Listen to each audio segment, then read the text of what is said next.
आप पढ़े लिखे रहेंगे तो अंबेडकर साहब का वो कथन याद रखिएगा, शिक्षा उस शेरनी का दूध है जिसने पिया है वो दहाड़ा है। तो आपको हर हाल में शिक्षा लेना चाहिए, वरना आपको लोग कुचल के चले जाएंगे। अंग्रेज तो छोड़िए, ये भारतीयों ने ये सा कुकर्म किया है। आप जलियांवाला बाग और इसमें देखेंगे तो ज्यादा खून खौलेगा आपको मूला कर्म में, जो भारतीयों ने किया यहाँ पे 1 किलोमीटर।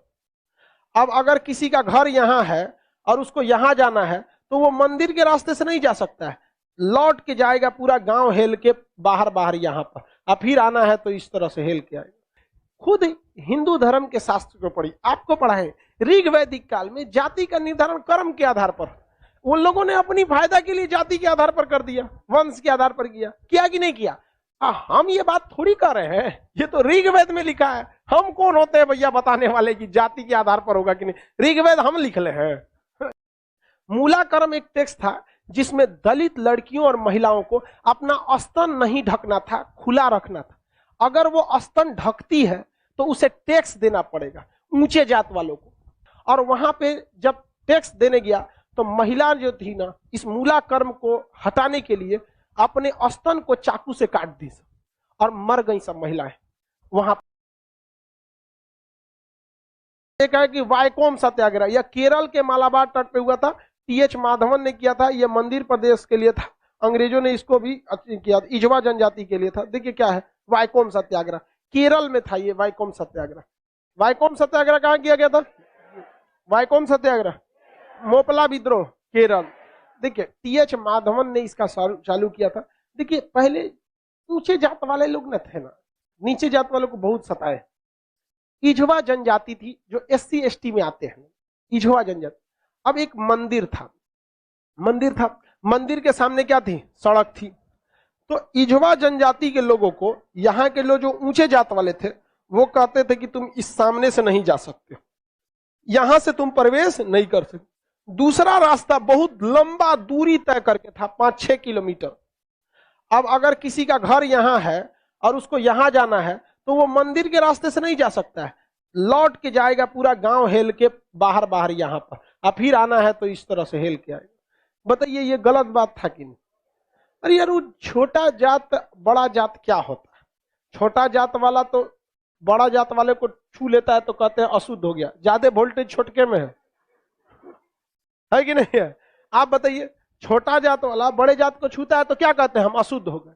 तो तुम्हारे में वोल्टेज है तो तुम बड़ा जात वाला छोटा को छू के शुद्ध करके दिखाओ। नहीं समझे? ज्यादा वोल्टेज किसमें? लेकिन बात हम क्या बताते हैं, छोटे जात को लोगों ने पढ़ने नहीं दिया, इस वजह से वो इस तरह का सवाल नहीं पूछ सकता था। हमरा से पूछे कोई, हम कहते हैं हम ट्रांसफार्मर, तुम बैटरी, टच करा के दिखाओ, भड़का देंगे तुमको यहाँ पर, फिर तुमको शुद्ध अशुद्ध हो जाओगे तुम यहाँ। तो ये लोग बहुत गलत किए, ये गलत बात है यार। आज के वक्त में तो एटलीस्ट ये सोच नहीं होनी चाहिए। क्या छोटा बड़ा जात करते, मतलब क्या ही बताया जाए इनको? खुद हिंदू धर्म के शास्त्र को पढ़ी, आपको पढ़ाए ऋग वैदिक काल में जाति का निर्धारण कर्म के आधार पर, उन लोगों ने अपनी फायदा के लिए जाति के आधार पर कर दिया, वंश के आधार पर किया कि नहीं किया? हम ये बात थोड़ी कर रहे हैं, ये तो ऋग्वेद में लिखा है। हम कौन होते हैं भैया बताने वाले कि जाति के आधार पर होगा कि नहीं? ऋग्वेद हम लिख ले हैं, जाके पढ़िए ऋग्वेद में।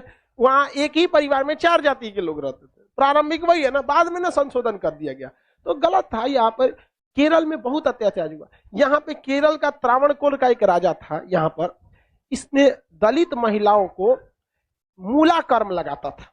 टैक्स था मूला कर्म। मूला कर्म एक टैक्स था जिसमें दलित लड़कियों और महिलाओं को अपना स्तन नहीं ढकना था, खुला रखना था। अगर वो स्तन ढकती है तो उसे टैक्स देना पड़ेगा ऊंचे जात वालों को, क्योंकि ऊंचे जात वाले को नीचे जात वालों से अलग करने के लिए ये तरीका लाया गया था। अब ये बताइए ये कितना नीच समाज की ये मानसिकता हो सकती है? ये आप कह सकते हैं कि जिस भारत में नारियों की पूजा होती है उस भारत में ये मूला कर्म स्तन ढकने के लिए, और वो भी इस नाते कि तुम दलित हो, कितना गलत है। और इसको देखिए, इस पे कोई बहुत बड़ा बवाल आज तक हुआ है नहीं, लेकिन एक मूवी अगर आ जाएगी पद्मावती, या एक बाजीराव मस्तानी, एक कोई मूवी आ जाएगी, या कोई किसी कंपनी का प्रचार आ जाएगा। अभी एक किसी कंपनी का कोई प्रचार आया था दीपावली, उसके लिए बवाल हो गया। कभी इसके लिए बवाल हुआ है? नहीं, होगा भी नहीं। रीजन क्या है? दलित लोग उतना पढ़ने ही नहीं दिया इन लोग को, आगे भी नहीं दे रहे। दलित के कुछ नेता भी आए तो अपने परिवार को लगाने में आगे बढ़ गए। यहाँ पर वो पढ़े लिखे नहीं है। यहाँ एक मूवी के लिए बवाल हो सकता है, जिस हम पर्सनली हम बताते ना, बवाल की वजह से हम बाजीराव मस्तानी मूवी देखे, हमें ऐसा नहीं लगा कि उसमें क्या था। भले काटने के बाद वो था कि क्या था हमको ये नहीं पता, लेकिन ऐसा उसमें मूवी में कुछ गलत दिखाया गया है। उसमें तो और बहादुरी दिखाया गया कि महिलाओं ने, कि देखो भाई मरने के बाद भी हमने क्या किया है जौहर की, जो गलत था। अलाउद्दीन खिलजी, इससे नुकसान किसको था? इससे अलाउद्दीन खिलजी का वह चेहरा जो सबको नहीं पता था वो भी देख लिया लोगों ने, लेकिन उसके लिए विरोध हो सकता है। लेकिन इतना गलत चीज के लिए कभी आपने विरोध देखा है? कभी नहीं आता। तो ये उन लोग को आज तक दबाए जाके रखा है। इतना गलत चीज वहां पे मूला कर्म लिया गया था, ये एकदम सरासर गलत है। और वहां पे जब टैक्स देने गया तो महिला जो थी ना, इस मूला कर्म को हटाने के लिए अपने स्तन को चाकू से काट दी और मर गई सब महिलाएं वहां पर। और यह केरल ऐसा राज्य था जिसमें पुरुष सती होते थे। जब उनकी पत्नी अपना स्तन काट देती थी, ब्लड गिरने की वजह से मर जाते थे, तो चिता में पुरुष जाके मर जाता था कि हम ऊंचे जात वालों से नहीं लड़ सकते हैं, लेकिन हम अपना शरीर हम भी त्याग देते हैं। पुरुष भी सती हुआ है इस देश में, ये ऊंच और नीच जात वाले यहाँ पे। लेकिन इसे, और यही अगर ये कांड किसी ऊंचे जात वाले के लिए कोई दिल्ली सल्तनत का राजा किया रहता, आज न्यूज चैनल पे बैठ के बवाल हुआ रहता। लेकिन दलित है ना भाई साहब, कोई आवाज नहीं उठाता है यहाँ पर। इसलिए आप एजुकेशन रहिए, आप ऊंचे जात के हैं या नीचे जात के हैं, पढ़े लिखे नहीं रहेंगे ना तो लोग कचल के चले जाएंगे। और आप पढ़े लिखे रहेंगे तो अंबेडकर साहब का वो कथन याद रखिएगा, शिक्षा उस शेरनी का दूध है जिसने पिया है वो दहाड़ा है। तो आपको हर हाल में शिक्षा लेना चाहिए, वरना आपको लोग कुचल के चले जाएंगे। अंग्रेज तो छोड़िए, ये भारतीयों ने ये सा कुकर्म किया है। आप जलियांवाला बाग और इसमें देखेंगे तो ज्यादा खून खौलेगा आपको मूला कर्म में, जो भारतीयों ने किया यहाँ पे। और दिल को तकलीफ तो अपने पहुंचाते हैं, गैरों को पता क्या है कि दिल दुखता किससे। ये देश के लिए आपको शर्म आएगी। हमारी संस्कृति पे जहां हमें नाज होता है, ये हमारी संस्कृति में दाग है, दाग धब्बा है। जिस तरह चांद में भी दाग है ना, हमारी अपनी संस्कृति पे इस दाग को कभी भूल नहीं सकते हैं कि पूरी दुनिया में एक ऐसा देश था जहां मूला कर्म लिया जाता है। लेकिन आज भी बहुत हल्के में इसे ले लिया जाता है, हल्के में ले लिया। जानते हैं क्यों? क्योंकि ये दलित के साथ हुआ। समझा गया कि नहीं? बहुत ऐसा होता है। अब कितना आदमी बताएगा, ज्यादा हम भी बोलेंगे तो सोचा हमारा कहेगा तू दलित का फेवर कर, हम कौन सी फेवर कर, नहीं हुआ रहा था नहीं बोलते। इजवा जनजाति के लोगों ने विरोध किया और इजवा जनजाति वालों ने क्या किया, इसको हटाया और मंदिर के सामने से वो क्या होने लगे ज्यादा। अरे भगवान ने कब कह दिया कि तुम हमको, मतलब अरे यार राम जी सबरी के जूठे बेर खाए थे, तू राम जी से बड़ा हो गया। अरे राम जी के पैर के धूल के बराबर है आज के वक्त में, चाहे कितना बड़ा आप प्रकांड विद्वान।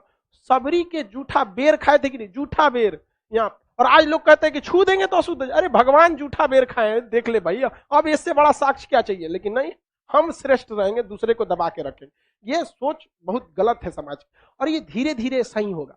और इसको आप डायरेक्ट नहीं सही कर सकते। अभी समाज में ऐसे लोग हैं ना, जिनके दिमाग में ये बैठा हुआ है ऊंच जात हम श्रेष्ठ हैं, ये नहीं। ये समाज के लोग धीरे धीरे धीरे धीरे डिकम्पोज हो जाएंगे, बूढ़ा होके समाज। नई जनरेशन आ रही है ना, ये जनरेशन सही है। लेकिन इसमें भी बहुत सारे ऐसे हैं लोग जो ये बात को मतलब ले। लेकिन आज आप लोग युवाओं में आप देखिए, आप लोग में ऐसी सोच नहीं है, अभी नहीं है। लेकिन आप अपने घर में देखिएगा, अपने दादा परदादा, दादा, उन लोग में अभी भी ये सोचा। हमारे यहाँ पे हमारी दादी भी थी तो नौटंकी करती थी, हम खटिया पे बैठी तो उनके, हमारे दादी से नहीं जमता था बहुत। कोई नौकर वोकर आते थे तो ना काम करने के लिए, तो उसके लिए अलग गिलास रखी थी, उसके लिए शीशा का अलगे रहता था। क्योंकि ये कौन सा तरीका आपका भाई, आप भी पीने के बाद धुल देंगे, वो भी धुला जाएगा, सब साफ हो जाएगा, इसमें कौन सा बात है। लेकिन ना, मर गई लो, खत्म कहानी। मेरी सच बता, हम तो सोचते हैं ना, कोई मरे तो हम उससे उठा के एक बार पूछे कि आपको ऊंचे जात वाले शमशान में फूके कि नीचे जात वाला, और जो आपको आग लगाएगा ना वो किस जाति का होगा, हरिजन होगा। और जब तक वो मुखाग्नि ना देगा, आग ना देगा, आपका क्रियाकर्म ना होगा। ये बताइए पावरफुल कौन? समझ गए कि नहीं? अच्छा छोड़ो इस सब बात को, लेकिन क्या कहिएगा, आप शिक्षित रहिए। आपसे आदमी उम्मीद रखता है कि आप इस समाज में ये भेदभाव को खत्म कीजिए, क्योंकि आप जिस जाति में पैदा हुए, जिस परिवार में पैदा हुए, इसमें आपका कोई योगदान नहीं। हो सकता है कि आप किसी दूसरे जाति में पैदा हो सकते थे, तो आपकी ये कोई योग्यता नहीं जिसे आपने अर्जित किया है। ये भाग भरोसे है कि आप ऊंचे जात में हैं तो कोई नीचे जात में। खैर अब आगे